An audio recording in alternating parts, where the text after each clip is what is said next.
हरे कृष्णा।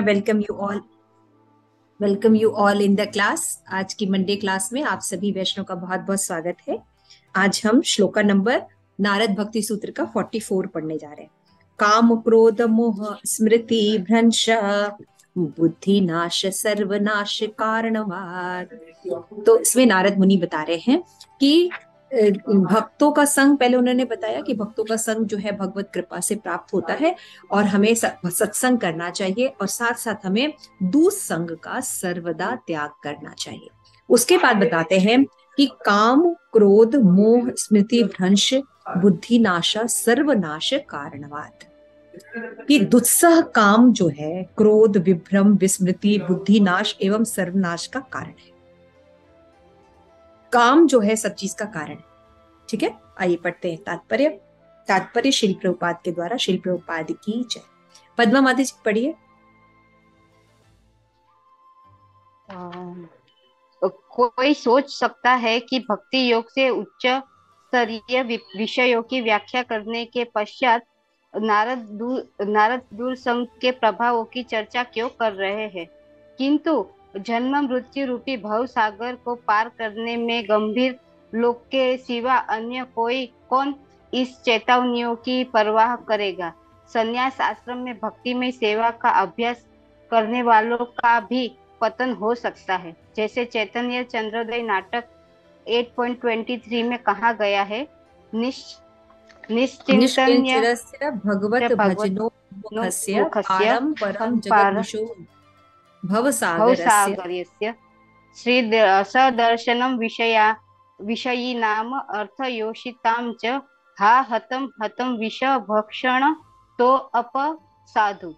हाय भवसागर पार करने तथा भौतिक कामना रहित दिव्य प्रेम पूर्ण सेवा के इच्छुक व्यक्ति हेतु इंद्रिय तृप्ति में संलग्न विषय एवं स्त्री का दर्शन स्वेच्छा पूर्वक विषपान से भी अधिक घृणित है और इसलिए दुसंग के प्रतिवाद का परामर्श सबके लिए है, जिसके अतरंग निर्विघ्न प्रगति के इच्छुक आध्यात्मिकवादी भी है। भगवत गीता 2.62-63 में भगवान कृष्ण दुसंग के कारण जीव के पतन का विश्लेषण करते हैं। धायतो विषयन पुंसान सत संग उपजायते संग संग जायते काम क्रोधात अभिजायते क्रोधात भवति सम्मोह सम्मोह स्मृति विभ्रमः स्मृति संभाष बुद्धिनाशो बुद्धिनाश प्रणश्यति। इंद्रिय विषयों के चिंतन करते हुए व्यक्ति उनके प्रति आसक्त हो जाता है और ऐसी आसक्ति से काम वासना जन्म लेती है तथा फिर काम वासना से क्रोध उदय होता है। क्रोध से पूर्ण मोह उत्पन्न होता है और मोह से स्मृति विभ्रमित हो जाती है। स्मृति के विभ्रमित होने पर बुद्धि का नाश होता है और जीव जब बुद्धि का नाश होता है तो व्यक्ति फिर भव सागर में गिर जाता है। थैंक यू माता जी, thank you so much. Thank you so much माता जी। तो धन्यवाद आपका पढ़ाई करने के लिए। अभी और किसी के पास बुक है, कोई पढ़ना चाहेगा? रीडिंग परम प्रेष्ठा माता जी, ठीक है पढ़िए। अनम्यूट कीजिए माता जी। दुसंग पाप हेतु संचित कर्म प्रवृत्तियों को उजागर करता है, जिसमें निम्न प्रवृत्तियां सक्रिय हो उठती हैं। यदि कोई प्रत्याशी भक्त सुखवादियों द्वारा की गई काम वासना सुख की चर्चा सुने तो वह सरलता से उत्तेजित हो सकता है, क्योंकि शुद्ध होने तक उसमें सांसारिक भोगों की अनेक प्रवृत्तियां रहती हैं। जैसे ही वह सुख के विषयों का चिंतन आरंभ करे, उसे उनकी प्राप्ति की इच्छा होगी। तब वह अपनी इच्छाओं की पूर्ति का प्रयास करेगा तथा हताश होने पर क्रोधित होगा। तत्पश्चात वह मोह में पड़ेगा, स्मृति विभ्रमित हो जाएगा इत्यादि। अतः अभक्तों का संग रखने से बुरी आदतें एक के बाद एक उपजती हैं एवं सद्गुण नष्ट हो जाते हैं, जैसे भगवान कपिल देव कहते हैं भागवत 3.331-32-33 में। अतः यदि जीव जिह्वा तृप्ति तथा संभोग सुख के अन्वेषण में व्रत विषयी लोगों से प्रभावित होकर अधर्म के पथ का संग करता है तो वह पुनः पहले की तरह नरक को जाता है।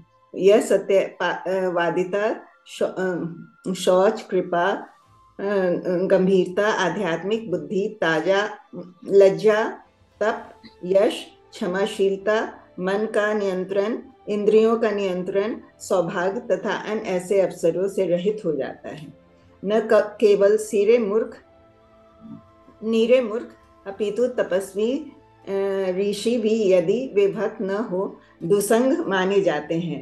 मनोधर्मी चिंतक, निर्विशेषवादी, योगी गण, ज्ञानी जन तथा शून्यवादी ये सभी भक्त पर विपरीत प्रभाव डाल सकते हैं तथा उसे अभक्ति में मार्गों की ओर मोड़ सकते हैं। चैतन्य महाप्रभु के एक अनुयायी भगवान आचार्य सोचते थे कि वे भगवान का दृढ़ भक्त होने के नाते दूषण से प्रतिरक्षित थे, किंतु स्वरूप दामोदर गोस्वामी ने उत्तर दिया कि मायावाद दर्शन पर चर्चाएं सुनने से भक्त का जीवन व हृदय चूर चूर हो जाता है तथा उन्हें नहीं सुनना चाहिए। श्री प्रभुपाद लिखते हैं, मायावादी दार्शनिकों ने अपने तर्क इतनी आकर्षक अलंकारिक भाषा में प्रस्तुत किए हैं कि मायावाद दर्शन का श्रवण कभी कभी महाभागवत का भी मन बदल सकता है। यथार्थ वैष्णव भगवान एवं जीव को एक तथा समान होने का दावा करने वाले किसी भी दर्शन को सहन नहीं कर सकता है। चैतन्य चरितामृत आदि 7.1.10 तात्पर्य। पूर्णतः संलग्न साधक तक के लिए दुस्संग के खतरों का विचार करने से हम देख सकते हैं कि नारद ने इन खतरों की अतिशयोक्ति नहीं की है और न ही केवल नौसिखियों को चेतावनी दी है। थैंक यू सो मच माता जी, thank you so much for reading. तो आज का जो ये विषय है ये बहुत ही इम्पोर्टेंट है। तो जैसे कि आप देख रहे हैं कि लगातार ये पिछले 2 श्लोकों से निषेध के बारे में नारद मुनि जो है वर्णन कर रहे हैं। अचानक वो प्रवृत्ति की तरफ बता रहे थे कि ये करना चाहिए, ये करना चाहिए, ऐसा भक्ति के बारे में वो बता रहे थे। फिर अचानक वो निषेधों के बारे में लगातार क्यों बातें कर रहे हैं? क्योंकि इन निषेधों के बारे में भी जानना बहुत जरूरी है। तो पहला निषेध उन्होंने बताया कि हमें असत्संग का त्याग करना चाहिए। क्यों त्याग करना चाहिए उसके बारे में वो आगे हमें बता रहे कि जो असत्संग है ये हमें काम की तरफ लेके जाता है और हमें कृष्ण प्रेम की तरफ जाना है ना, उल्टा डायरेक्शन। तो अगर हम भक्तों का संग करते हैं, दुसंग करते हैं या असत्संग करते हैं तो क्या होते हैं, हम काम की तरफ जाएंगे और जो कि हमें कृष्ण से उल्टा होगा, है ना। और काम जो है वो सब चीज का मूल होता है। काम से क्रोध उत्पन्न होता है, क्रोध से भ्रम उत्पन्न होता है और जब हम भ्रमित होते हैं तो हमारी जो विस्मृति हो जाती है कि हम जो है आत्मा है, भगवान के अंश हैं। ऐसे विस्मृति हो जाती है तो हम मन की सुनने लगते हैं और जिससे क्या होता है, हमारी बुद्धि का जो है वो नाश हो जाता है। और यदि किसी जीव के बुद्धि का नाश हो जाता है तो उसका सर्वनाश हो जाता है ना। विवेक अगर किसी का खत्म हो गया तो उसका सर्वनाश हो जाता है। तो इसलिए दुसंग जो है ये जो है हमें काम की तरफ लेके जाएगा, इसलिए इनका परित्याग करना चाहिए। और पिछले श्लोकों में हमने देखा, परपोट में लिखा है सत्यव्रत प्रभु ने कि दुसंग काल में भी 2 प्रकार के लोग होते हैं। एक होता है कि भौतिक चीजों से आसक्त लोग और एक होते हैं स्त्री संगी लोग, स्त्रियों में आसक्त लोग। बताया कि उसमें से स्त्री संगी जो लोग हैं वो ज्यादा खतरनाक होते हैं। इन दोनों में सबसे खतरनाक जो होते हैं स्त्री लंपट लोग होते हैं। तो हमने जैसे पिछले क्लास में डिस्कस किया था कि ज्यादातर जो हमारे मीडिया पर हमारे लीडर हैं, फिल्मी एरिया में लोग हैं, क्रिकेट में है, फुटबॉल में है, ये ज्यादातर स्त्री लंपट है, ज्यादातर स्त्री लंपट है। तो हमें क्या देखने को मिलता है, स्त्री लंपट क्यों इतने खतरनाक हैं? तो हमने बताया था क्योंकि ये जो लोग होते हैं ये हमारी चेतना को दूषित कर देते हैं। ये कामी लोग जो होते हैं ये केवल शरीर से किसी चीजों में हमें प्रवेश नहीं कराते हैं गलत संग में, ये हमारी सोच, हमारी कॉन्शियसनेस, हमारी चेतना पर प्रभाव डालते हैं, जिससे हमारा अगला जन्म क्या कई जन्म बिगड़ जाता है। इसलिए ये खतरनाक है कि अगर आपको भौतिक जगत का संग करना पड़े तो आप कोई, अगर मान लीजिए किसी को मटेरियल आसक्त लोग हैं लेकिन वो थोड़ा मॉडल वाले लोग हैं तो उनका संग कर लीजिए, लेकिन स्त्री लंपट लोगों का संग मत कीजिए, क्योंकि ये आप में काम उत्पन्न कर देते हैं। और काम जो है हमारी चेतना को ही नष्ट कर देता है। जैसा आप देख रहे हैं, बुद्धि नाशा, बुद्धि का नाश कर। जैसे एक एग्जाम्पल है कि घर में आप देखते होंगे कि किसी की शादी हुई थी और वो कई आजकल फ्लैट्स हैं, ऊंचे ऊंचे फ्लैट्स हैं, वहां पे रहते हैं लोग। तो वैसे ही वो 15 माले पर एक फैमिली रहती थी। उनमें लड़ाई शुरू हुई छोटी सी बात को लेके, और उनमें झगड़ा इतना बढ़ गया कि फिर वो जो पिता थे अचानक से अपने जो छोटा 5 साल का बेटा था उनको बालकनी में ले जाके खड़ा कर दिया और उसे बोलते हैं कि तुम मेरी बात सुनोगी या मेरे से नीचे फेंक दो। उसको जस्ट डराने के लिए, ऐसा कुछ नहीं। वो स्त्री कुछ बोल ही रही थी, तभी क्या हुआ कि पिता के हाथ से वो बच्चा जो है फिसल गया और वो पूरी 12 मंजिल से नीचे गिर गया।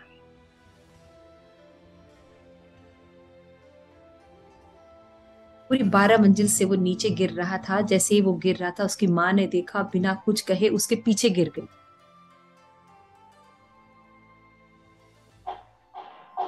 एक सेकंड के अंदर उस पिता के अंदर अपने बच्चे, 5 साल के बच्चे का चिथड़ा शरीर और अपनी बीवी का शरीर सामने पड़ा हुआ था।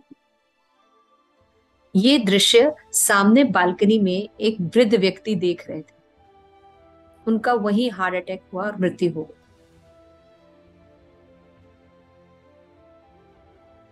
तो कितना, देखिए कितना इन्फ्लुएंस हुआ। वो व्यक्ति का कोई इंटेंशन नहीं था कि अपने बच्चे को मार देना, वो जैसे अपनी पत्नी को डराने के लिए उसने ऐसा कर रहा है। बुद्धि नाश, बुद्धि नाश हो जाता है। क्रोध से बुद्धि नाश हो जाता है। तो क्रोध का जो डिग्री शुरू कहां से होती है? काम पूर्ति नहीं होने से। मैं ये कह रहा हूं ये पूरा होना चाहिए, मैं ये चाहता हूं यही होना चाहिए, है ना। इच्छा पूर्ति, डिजायर्स मेरी पूरी होनी चाहिए। तो ये जो काम है ये हर चीज का शत्रु है। आज जो हमारे जीवन में इतनी मिजरीज हैं, हम जो मटेरियल जगत में दुख भोग रहे हैं, ये दुख क्यों है? काम के कारण। तो काम जो है, जो लोग कहते हैं अगर आप भौतिक जगत से लोग, नहीं काम पे विजय प्राप्त नहीं की जा सकती, काम पे विजय प्राप्त नहीं। लेकिन भगवत गीता कहती है देवी एषा गुणमयी मम माया दुरत्या। भगवान कहते हैं हाँ दुरत्या है, ये मेरी माया है ना, इसलिए दुरत्या है। लेकिन माम एव ये प्रपद्यन्ते माया मेताम तरन्ति ते। तो जब इस परपोर्ट को आप पढ़िए तो श्रील प्रभुपाद एक बहुत सुंदर लाइन लिखते हैं, मुझे भी बहुत पसंद है ये लाइन। काम पर समझने की बात है। ये जो काम है ये कृष्ण प्रेम का विकृत रूप है। इस समझने की कोशिश कीजिए, है ना, समझ रहे हैं? यानी काम जो है इतना महान नहीं है कि वो कृष्ण प्रेम को ढक सके।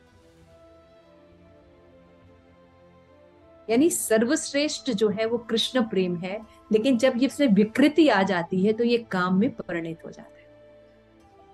जब हम इस रस को ठीक कर दें, कृष्ण प्रेम उत्पन्न हो जाता है। ठीक कैसे कर सकते हैं? श्रील प्रभुपाद आगे परपोर्ट्स में बताए हैं, ऑब्जेक्ट शुड बी चेंज। हमें केवल विषय बदलना है, वैसे ही आसक्ति रखनी है, वैसे ही प्रेम लोगों से करना है, वैसे ही अपना सारा स्नेह रखना है, लेकिन विषय अलग, विषय बदलना है।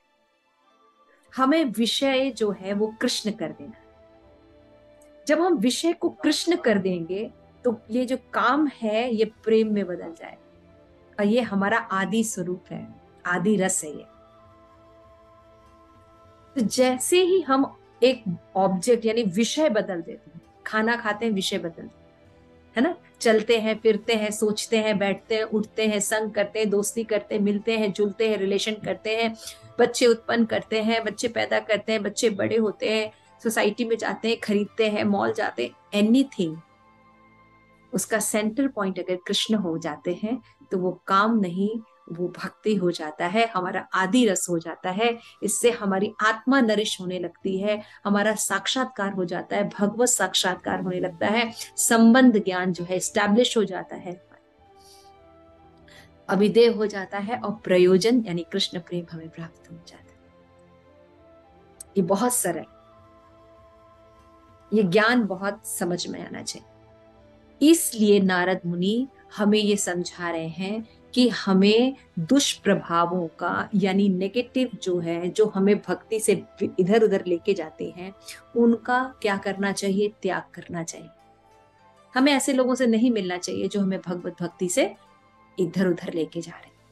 और भगवत भक्ति जो है ये इतना मुश्किल भी नहीं है, बहुत सहजता से भक्त लोग कर पाते हैं। तो यहाँ पे चैतन्य चंद्रोदय नाटक है, बहुत सुंदर है ये नाटक। इसमें जो श्लोक कहा गया है कि हाय भवसागर पार करना, भौतिक कामना रहित दिव्य प्रेम मूढ़ सेवा करने के इच्छुक व्यक्ति हेतु इंद्रिय तृप्ति में संलग्न विषयी एवं सदृश स्त्री का दर्शन स्वेच्छापूर्ण विश्व पान से अधिक घृणित। अगर कोई भक्ति कर रहा है, उसको स्त्री लंपट लोगों का जो एसोसिएशन है वो नहीं करना चाहिए। क्यों नहीं करना चाहिए? ये अगर मान लीजिए आपको कोई जहर दे के मार दे, वो ठीक है, लेकिन इनका एसोसिएशन नहीं करना चाहिए। मैंने आपको बताया क्यों, क्योंकि जहर दे के मारेंगे तो शरीर का नाश होगा ना, लेकिन इनका एसोसिएशन करेंगे तो हमारी चेतना का नाश हो जाएगा। और अगर हमारी चेतना का नाश हो गया तो हमारा सब कुछ खो गया, क्योंकि मरने के बाद भी चेतना वही चलेगी ना। समझ में आ रही बात? समझ में आ रही? कृपया हाथ खड़ा कीजिए अगर समझ में आ रही है। Thank you. तो ये बहुत इंपॉर्टेंट है समझना। और आज हमारे साथ चारों तरफ स्त्री लंपट लोग ही हैं। हमें कौन से लोग, आजकल की लड़कियों को अगर आप पूछिए तो कौन से लड़के पसंद है जो हर तरह से उनको सुख प्रदान कर सके, स्मार्ट हो, है ना। उनको कभी भी सिंपल बच्चे नहीं अच्छे लगते, है ना। और अगर लड़कों को भी पूछे तो आजकल उनको सिंपल लड़कियां नहीं अच्छी लगती। लड़कियां जॉब भी करने वाली होनी चाहिए, मेंटेन करने वाली भी होनी चाहिए, स्मार्ट होनी चाहिए, एवरीथिंग कर सब कुछ परफेक्ट होना चाहिए। तो ये सब हमें कहाँ की तरफ लेके जा रहा है। जब श्रीमद् भागवतम पढ़िए, मनु महाराज, स्वयंभू मनु, है ना, सतरूपा और मनु जो है हमारे फर्स्ट क्रिएशन है ना, जिनके हम संतानें हैं। तो स्वयंभू मनु जब अपनी बेटी देवहूति का विवाह करने चल रहे हैं तो उनको करदम मुनि बहुत पसंद आते। और करदम मुनि कैसे थे? जंगलों में रहते थे, तपस्या करते थे, सिंपल, एक कुटिया भी नहीं थी। लेकिन स्वयंभू मनु जानते थे कि कैरेक्टर में बहुत ही अच्छे हैं, क्योंकि वो भगवान के शुद्ध भक्त हैं। और उनको पता था वो उन शुद्ध भक्त जो हैं या मॉरल वाला जो व्यक्ति है, वो व्यक्ति क्या है, हमारी बेटी को सुख रख सकता है। आप सचमुच, आप लोग में से बताइए, आप सबके बच्चे हैं या जो भी लड़के लड़कियां तो हैं, आप में से कितने लोग अपनी लड़की की शादी करदम मुनि जैसे लोगों से करेंगे?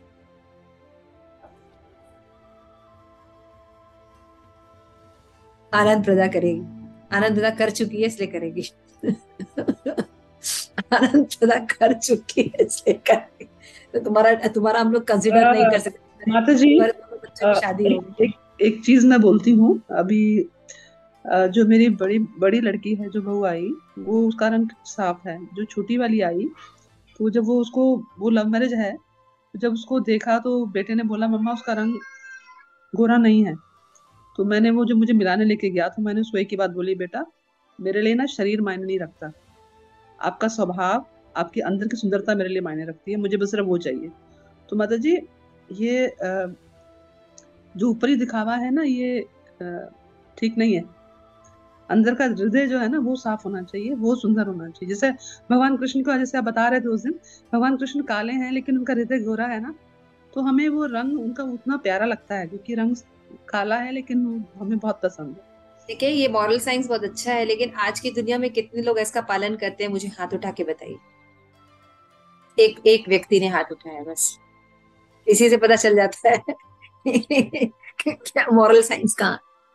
तो पहले के जो ऋषि मुनि थे या स्वयंभू मनु, है ना, कितने बड़े राजा थे, उन्होंने जो अपनी बेटी का विवाह किया वो उन्होंने कर्दम मुनि से किया, और उन्होंने वैल्यूज देखे, है ना, क्वालिटीज देखे, तो इसका बहुत महत्व है। लेकिन आज हम क्वालिटीज नहीं देखते, हम देखते कितना कमाता है, जॉब कहाँ करता है, देखने में कैसा है है ना, तब तो वो हमें खुश रखेगा, अदर हमारी बेटी को खुश रखेगा, अदरवाइज नहीं। सो यहाँ पे हम देख रहे हैं कि नारद मुनि हमें ये बता रहे हैं कि जब हम भक्ति कर रहे हैं तो असत्संग से हमें दूर रहना चाहिए। और असत्संग में क्या है, जो लंपट व्यक्ति हैं वो उन व्यक्तियों से दूर रहना चाहिए, क्योंकि ये जो दुसंग व्यक्ति हैं, ये दुर्जन लोग जो होते हैं, कामी जो लोग होते हैं, ये काम को जन्म देते हैं, इसलिए हमको इनका संग नहीं करना चाहिए। और भगवत गीता में सेम श्लोक जो नारद मुनि कह रहे हैं ना कि काम क्रोध मोह स्मृति भ्रंशा बुद्धि नाशो सर्वनाशा कारणात्, तो देखिए जो बात भगवान कहते हैं वही भक्त कहते हैं। अभी पीछे अपने श्लोकास में पढ़ा था कि भगवान जो बात कहते हैं वही भक्त लोग बताते हैं, तो एकदम सेम। देखिए इसमें भगवान कहते हैं क्रोधा द्रव्यति सम्मोहा सम्मोहा स्मृति भ्रंशात बुद्धि नाशो बुद्धि नाशात प्रणश्यति। सेम श्लोका भगवान ने भगवत गीता में 2.63 में बोला। इस तरह विश्व का चिंतन करते व्यक्ति अपने प्रति आसक्त हो जाता है, और ऐसी आसक्ति में काम वासनाएं जन्म देती है। तो दुसंगा पाहयति जो प्रवृत्ति है वो जो है हमारे क्या करती है, निम्न प्रवृत्तियों को उत्पन्न करती है, सिमरता है, काम को उत्पन्न करती है, क्रोध से भ्रम से विस्मृति होती है, हमारा रिलेशन भगवान से, और बुद्धि नाश हो जाता है, और हम क्या होते हैं, सांसारिक भोग की तरफ आकर्षित होते हैं। अतः यदि जीव जीवा तृप्ति और संभोग के अन्वेषण से विषयी लोगों से प्रभावित होकर अधर्म के पथ पर संग करता है, तो पुनः पहले की तरह ही नरक हो जाता है।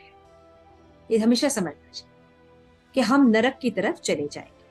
और जो भक्ति कर रहे हैं उनको क्या करना चाहिए, इंद्रिय नियंत्रण होना चाहिए, है ना, लेकिन वो सब गुड क्वालिटीज हमारे अंदर डेवलप नहीं होंगे। तो जो मूर्ख लोग हैं, तपस्या करने पर भी वो काम को ही चूज करते हैं, ये दिखावे के लिए भक्ति करते हैं, तो वो उनका जो है भगवत प्रेम की तरफ नहीं जाते। चैतन्य महाप्रभु भी जो है वो भगवान के का दृढ़ भक्त होने के नाते उनको लगता था कि वो भक्ति से सदैव दूषित है। स्वरूप दामोदर गोस्वामी ने उत्तर दिया है कि अगर हम भक्त का जीवन व हृदय चूर चूर हो जाता है तथा उन्हें उनसे नहीं सुनना चाहिए, किसे मायावादियों का विचार, कितने भी बहुत महान अवस्था में भी भक्ति में पहुंच जाए तब भी मायावादियों का संग नहीं करना चाहिए। यानी ये नाच गाना, फिल्मी गाने हैं, ये सब हमें सबसे दूर रहना चाहिए। इट्स वेरी इंपॉर्टेंट कि हम भक्ति कर रहे हैं और साथ में ये सब भी कर रहे हैं, तो उससे हमारी भक्ति जो है नष्ट हो जाएगी। लास्ट में बोलते हैं प्रभुपाद के मायावादी दर्शनों ने अपने तर्क इतने आकर्षित और अलंकारिक ढंग से बोलते हैं। अब देखिए मैंने आपको बोला ना, आज के जो मोटिवेशनल स्पीकर्स हैं, देखा ना आपने आजकल कितने अच्छे अच्छे मोटिवेशनल स्पीकर हैं, कितने अच्छे टीचर्स हैं, है ना, कितने अच्छे हर एरिया में देखिए लोग, फैशन डिजाइनर हैं, ये हैं वो हैं, दे आर वेरी परफेक्ट, बहुत सुंदर ढंग से बोलते हैं, बहुत ही यूट्यूब पे अपना सब चीज दिखाते हैं, लेकिन वो होते क्या है, मायावादी और लोगों का सर्वनाश कर रहा है। इसलिए आज मैंने आप लोग को जो वीडियो शेयर की इसमें ये बताया कि आप लोग मोटिवेशनल स्पीकर बनिए, आप लोग किस टीचर बनिए, आप लोगों को अप्रोच कीजिए। क्यों? क्योंकि आप भक्त लोग हैं और आप लोगों को भक्ति प्रदान कर सकते हैं, आप लोगों को सही दिशा प्रदान कर सकते हैं। इसलिए साधक के लिए हमें जो दुसंग है उसका त्याग करना चाहिए। और हमेशा जो नए नए भक्त बने हैं उनको भी ये बोला जाता है कि आप कृपया अपना जो असत्संग है उसको बिल्कुल मत कीजिए। भक्ति तो कर रहे हैं लेकिन असत्संग को धीरे धीरे कम करिए, है ना। Thank you so much. Shri Prabhupada की जय, आप सभी गौर भक्तवृंद की जय, निताई गौर प्रेमानंदी, हरि हरि बोल।